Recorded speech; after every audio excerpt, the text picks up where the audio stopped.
糊口了，谁知道你却突然闯进来大喊大叫的，都被你搞砸了。哎，你身体还没好，赶紧躺下。皇上驾到！父皇母后，父皇，启儿免礼。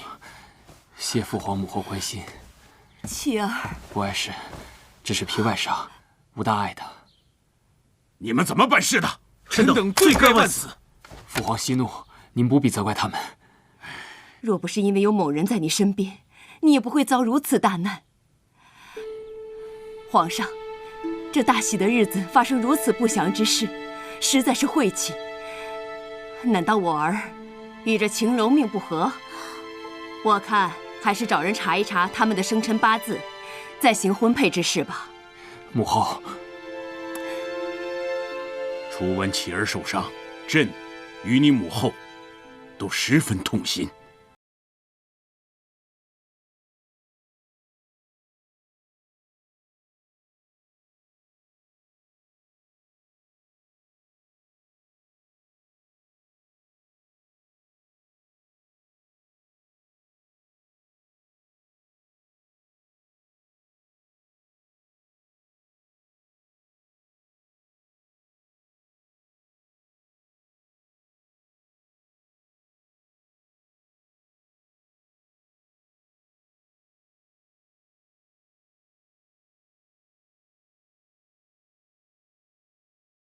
遵旨。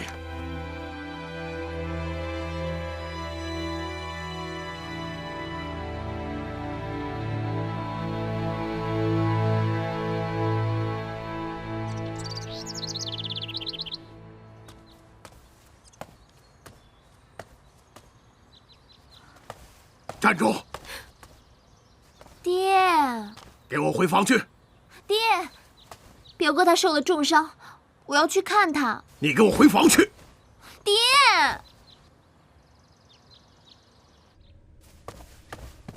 小姐，老爷，你下去吧。是。你这是为何呀？谁让你不让我出去？不让我出去，我就不吃饭。这爹的话，你怎么就听不进去呢？你趁早断了和谢延琪的念想。为什么？我已经禀明皇后，把你许配给二王爷了。爹，你怎么如此待我？哼，我不嫁。爹呀，就你这么一个女儿，你好好想想，这大王爷已异，二王爷才是太子的当之人选。你嫁给他，那以后就是太子妃，再往后你就是皇后，我杜家也可以光宗耀祖了。我才不要嫁给那个谢延辰，我就要嫁给三表哥，我只做延琪哥哥的王妃。你混账！婚姻大事，父母之言，你听也得听，不听你也得听。我就不！你要是不让我出去，我就不吃饭，饿死算了。不吃也罢，你就是饿死，也不许你出府半步。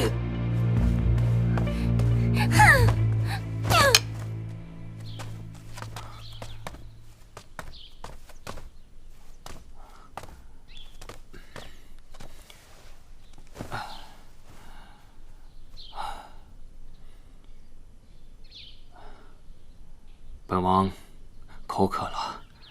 哦。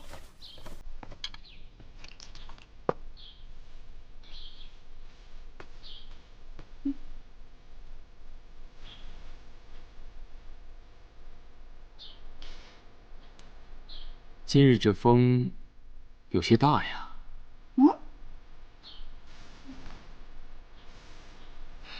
哦。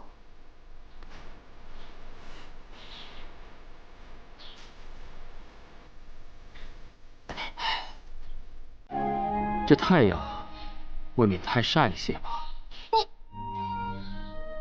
要不是看在你生病的份上，我哪能忍了？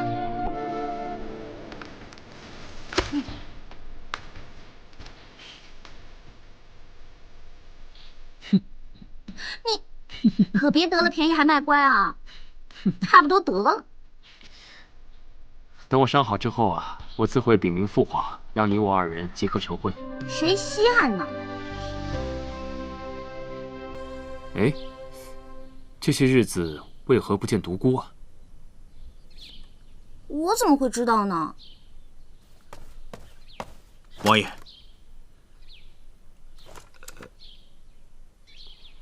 青柔，你先回房吧。切，走就走，哼，谁管你？走了。咱们回屋谈。嗯。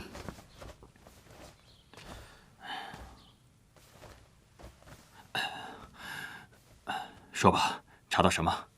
王爷，绑匪果然是二王爷的人。谢烟尘，害死大哥，如今又要向我下毒手。也好斗胆问王爷一句，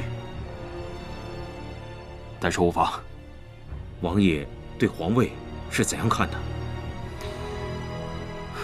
本王早就说过，我对这皇位毫无念想。可别人不这么想。王爷应当选那玄武门的太宗皇帝先下手为强。大胆！王爷，本王就是害怕兄弟相残，才自小与人疏远，怕别人认为我觊觎这皇位。可如今，你又让我对自己的亲哥哥下手。可谢烟尘又何曾顾及过兄弟情谊？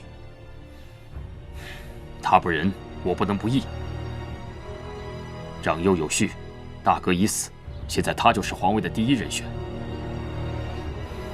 只希望他能够就此收手。此事就不要再谈了。可分明他就没有打算收手啊！只是本王觉得，二哥这次想对付的不是我。你是说，晴柔？怎么可能？本王也不是很确定。再去查。还有，此事不要向旁人提起。是。这段时间，你务必要保护好晴柔。本王有伤在身，怕是力不从心。王爷放心，晴柔怎么说也是我的义妹。好。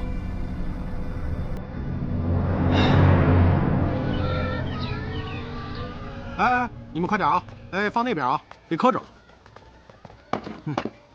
哟，还弄得蛮不错的嘛。哟，这不是落跑王妃吗？啊，训的，说什么呢？来坐。哎呀，哎，没想到啊，这老板娘还真靠谱啊！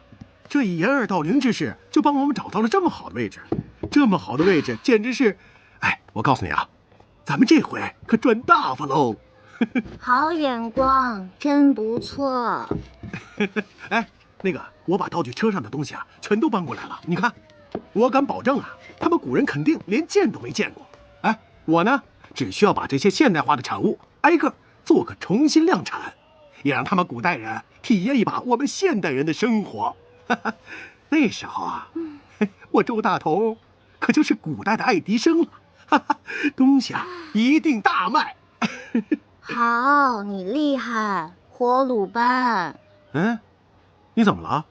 这说话这么没力气的，不像你的性格啊。嘿，其实啊，我今天来是找你有正事儿的。我想让你做个轮椅。怎么？你家那口子瘸了？说什么呢你？胡说八道。唉，还不是他替我挨了一剑，现在倒讹上我了。非让我成为他的全职贴身丫鬟。你说他这身体还没好，腿脚又不便的，还到处去走，我就想着给他做个轮椅，他去哪儿一推不就得了，省得我天天还得老扶着他。哎呦，都知道疼老公了。你这不还没过门呢吗？哼，周大同，你现在到了古代，嘴皮子功夫倒是见长啊。我呢，都是跟你们学的啦。好吧，我研究一下，那个玩意儿应该不难做。好的，那你抓紧时间做啊。好嘞。你怎么把这高科技的玩意儿也给弄过来了？这古人看见了，你连解释都不知道该怎么解释，而且这又没有电，你怎么用啊？我呢，就是忽悠人用的。我把手摇发动机和那个 DVD 全都带过来了，以防不时之需嘛。你说，万一再整个什么大王爷事件，那时候我的这些玩意儿啊，就成了救命神器了。我呢，就可以当个救命法师了。得。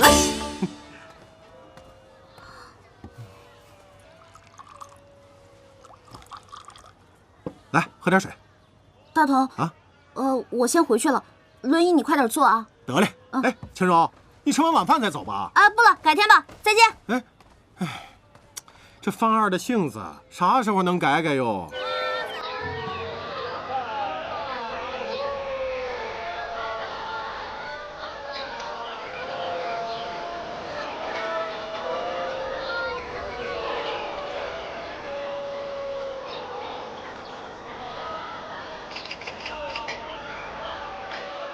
这么说的话，我欠你一个很大的人情。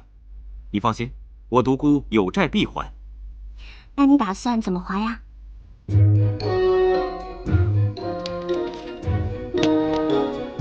殷姑娘，我们还会再见面的。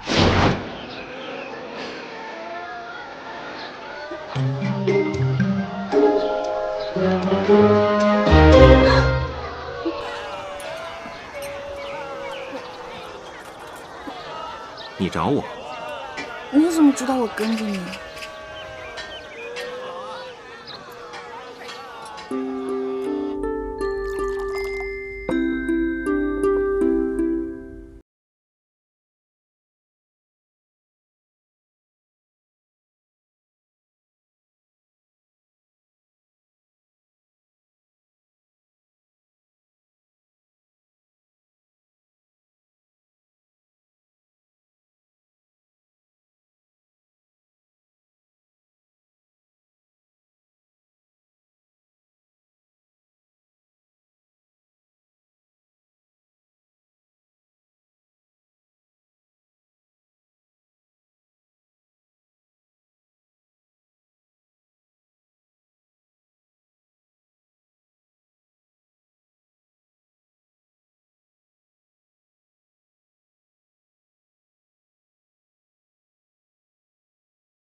都是你这扫把星，害表哥受伤，还好意思回来？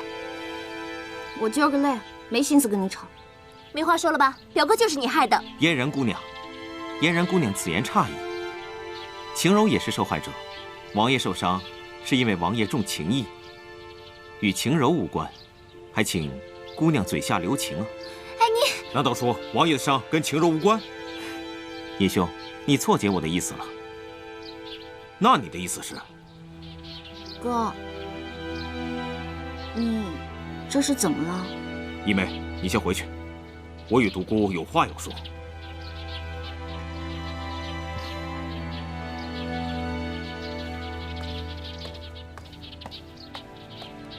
哎，你别走！你别烦我。哎。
看来恢复的不错嘛，都能起来了。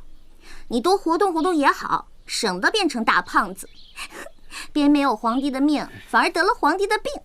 哎，王爷一早醒过来就找你来着。算你还有点良心。这又是怎么回事啊？王爷，他前些日子被禁足了，这不担心你的伤势，偷跑出来了。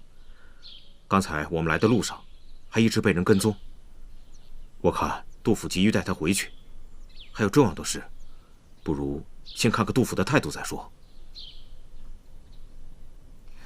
表哥，父亲这回很生气，我回去肯定惨了。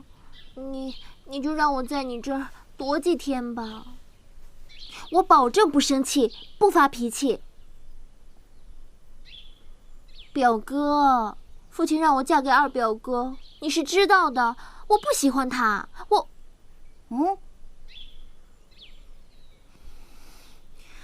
哎呦，表哥，反正你这次要是不收留我的话，我还不如一头撞死算了。哎，别，您这打算往哪儿撞啊？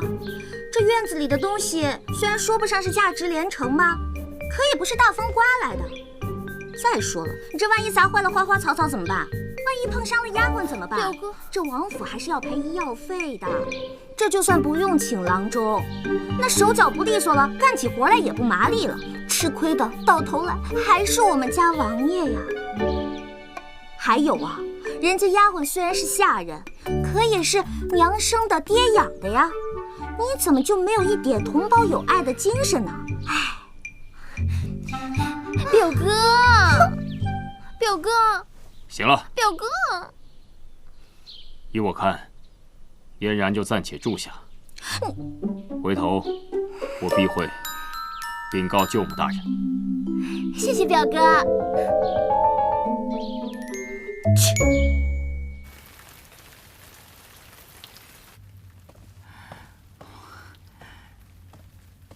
舅舅，殷浩这是要把整个京城都翻过来了。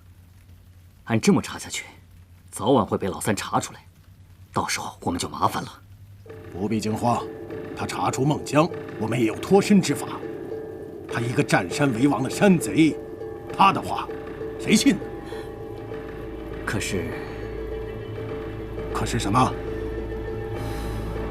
为了他们方便办事，我把王府的腰牌给了孟姜。你糊涂啊！舅舅，我也知道错了，你赶紧想想办法吧。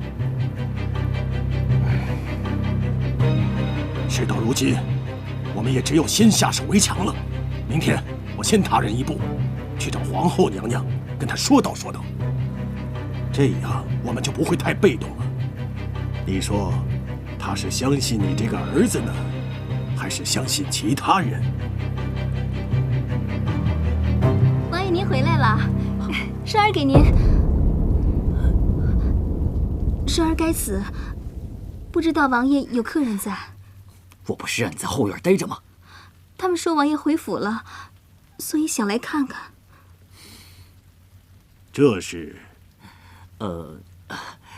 这是双儿，快过来，拜见舅父大人。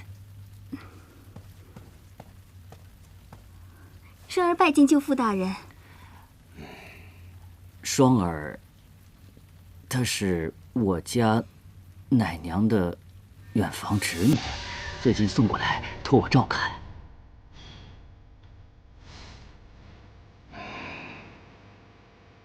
双儿，我和舅父有事要谈，你先下去吧。是。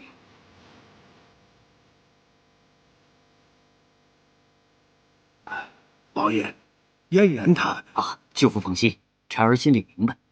我们还是想想如何处置孟江那个山贼吧。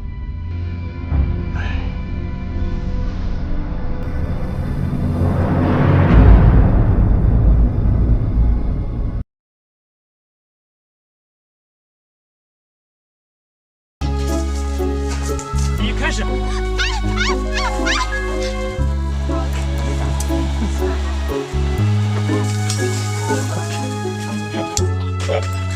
来来，我